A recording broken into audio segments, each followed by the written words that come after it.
지각 변동에 의한 재해가 자주 발생하는 지역을 보도록 하겠습니다. 지각 변동을요, 여러분들 어떻게 기억을 하시면 되냐면요. 요게 지구가 아니라 이게 사과라고 보시면 됩니다. 사과. 자, 사과를 보면은 껍데기가 있고요. 그리고 그 껍데기 안에 씨가 있는 지역이 있고, 이 검은, 그리고 우리가 베어내서 먹는 그 지역이 있습니다. 그런데 요거를 지구의 핵이라고 하고요. 핵, 내핵, 외핵으로 구분할 수 있고요. 여기 안에 거를 멘틀이라고 합니다. 멘틀. 이 핵은 바로 사과의 씨가 있는 부분, 그 다음에 여기는 우리가 먹는 부분, 그리고 여기 껍질인데, 여기는 핵이라고 해서 요거는 고체라고 생각하면 되고요. 이게 우리가 사과에서 먹는 부분은 멘틀이라고 보시면 되는데, 요게 전부 다 그런 건 아니에요. 그런데 요거는 액체 상태다라고 보시면 됩니다. 액체 상태. 그리고 우리가 벗겨내는 바로 사과 껍질. 이 껍질 부분이 바로 지각. 땅이다라고 보시면 됩니다. 사과 껍질이라는 게 바로 뭐예요? 액체 위에 둥둥 떠있는 모양새다라고 보시면 됩니다. 그러니까 바다나 물 위에, 강물 위에 배가 떠있는 형상이라고 보시면 됩니다. 그러니까 그 사과 껍질이 그런데 원래 사과처럼 하나로 매끈하게 있는 게 아니라 이게 하나하나 끊어져 있다라고 보시면 돼요. 나오려고 하는 이 근처를 마그마라고 하는데 아직 땅속에 있는 겁니다. 그런데 이 사과 껍질과 사과 껍질이 약한 부분 있잖아요. 땅과 땅 약한 부분. 여기 부분 같은 경우에는 이 마그마가 액체 상태이기 때문에 뿜어져 나올 수가 있거든요. 뚫고 나와.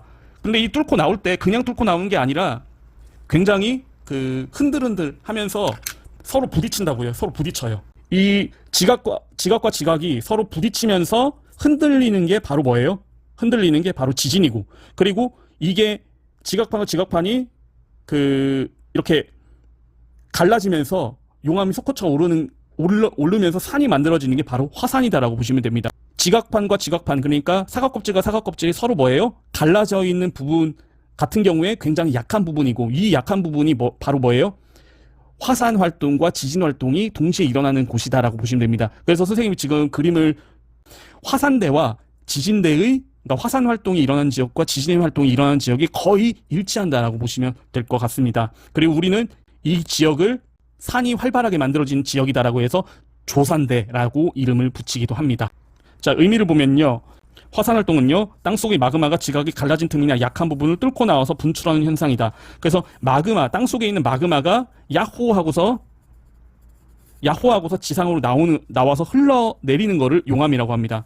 땅속에 있는 건 마그마, 그리고 야호하면서 튀어져 나오는 것을 용암이라고 한다. 구분하셔야 됩니다. 자, 그 다음에 지진은 지구 내부의 힘이 지표면에 전달되어 땅이 흔들리거나 갈라지는 현상. 길게 설명을 했는데 결국에는 뭐예요? 땅이 흔들린다 라고 보시면 됩니다. 자, 원인은요, 지구 표면은 여러 개의 지각판으로 구성되어 있는데, 그러니까 그 사과가 여러 개의 사과 껍질로 나뉘어져 있는데, 지구 내부의 에너지에 의해서, 자, 여기 가운데 들어갈 말이 뭘까요? 지각판이 움직이면서 서로 충돌하거나 분리될 때, 지각판이 움직이면서 서로 충돌하거나 분리될 때 생기는 충격으로 화산활동과 지진이 발생한다. 그래서 이걸 다시 한번 설명드리면은, 이 멘틀 자체가 액체라고 했잖아요. 그러니까 여러분들이 바다 위에, 강 위에, 물 위에 떠 있는 배를 생각하면 돼요. 그러니까 물 위에 배가 있으면은 이 배와 배가 흔들흔들하면서 물의 흐름에 따라서 이게 움직이면서 서로 부딪히잖아요. 그죠? 부딪히면서 여기가 흔들리면 그게 지진, 그리고 물이 솟구치면은 그게 뭐다? 바로 용암이 되는 거다라고 보시면 됩니다. 그리고 요게 이런 활동에 의해서 산이 높게 형성이 되면 이것을 뭐다? 화산이라고 하는 겁니다. 우리가 조산대가 크게 두 가지였었잖아요. 하나는 알프스 히말라야 조산대, 그리고 환태평양 조산대가 있지 않습니까? 그러니까 요 조산대 같은 경우에는 세계적으로 아주 높고 험준한 아주 높은 산들이 바로 요 조산대에 형성이 된다라고 보시면 되겠죠. 자, 그 다음에 주요 발생 지역입니다. 주요 발생 지역은 지각판이 경계 부분이다. 그래서 환태평양 조산대와 알프스 히말라야 조산대다. 환태평양 조산대의 환자는요, 이 환자예요. 이 환자는 고리 환자를 말합니다. 고리환. 그래서 고리라는 것은 반지를 말해요. 그러니까 둥근 거. 그래서 지금 지도를 보시면은 바로 요 환태평양 조산대, 그 다음에 알프스 히말라야 조산대. 결국에는 뭘까요? 예. 선생님이 배로도 설명을 했고, 사과 껍질로도 설명을 했던 이걸 기억하시면 됩니다. 그러니까 결국 모든 현상은 바로 액체 상태인 멘틀 위에 그 지각이 있으면서 지각이 서로 움직이면서 서로 부딪히기도 하고 그 부딪히는 부분에서 이제 마그마가 뿜어져 나오면서 결국에는 화산 활동과 지진 활동, 조산 운동이 일어난다라고 보시면 될 것 같습니다. 자, 그 다음에 지진의 일입니다. 수업 시간에 그 2011년도에 큰 대지진이 일어나고서 일어났던 지진의 일. 지진의 일은 지진에 의해서 일어나는 큰 파도다. 그래서 여기 들어갈 말은요, 바다 밑에서 지진이나 화산 활동이 발생하면서, 그러니까 바다 밑에서 지진이나 화산 활동이 발생하면서 그 충격이 전달되어 일어나는 거대한 파도다. 큰 파도라고 보시면 됩니다. 이거는 매우 빠른 속도로 진행이 되고요.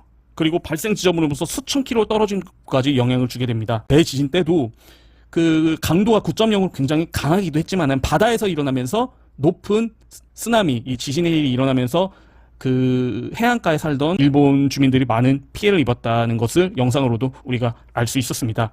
그리고 바닷물이 일시적으로 멀리까지 빠져나갔다가 높은 파도와 함께, 여기에 들어갈 말은 뭐죠?